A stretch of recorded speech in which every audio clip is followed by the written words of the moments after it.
Hi guys, welcome back to my channel. Today I'm going to show you how you can practice true pass in Commons tutorial of eFootball 2024. So this is the direct pass. You can practice, you can master it in the future.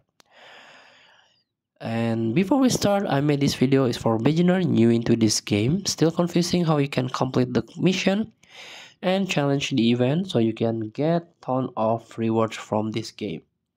Let's get started by tap the extras, tap the training, tap the comments tutorial, and tap this one, true pass, tap.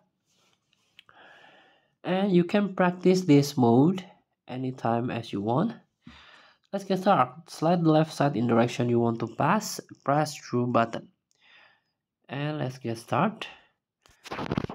Like this maybe, and true. Let's try another one.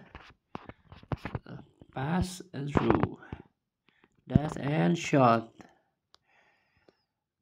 And this is the challenge. True pass. So it means you have to play direct pass or pass into the space so your teammate will run into the ball. This is the challenge. Make 4 true pass. So thank you for watching. Don't forget to comment, like, and subscribe. And also click thanks button below. Enjoy the game.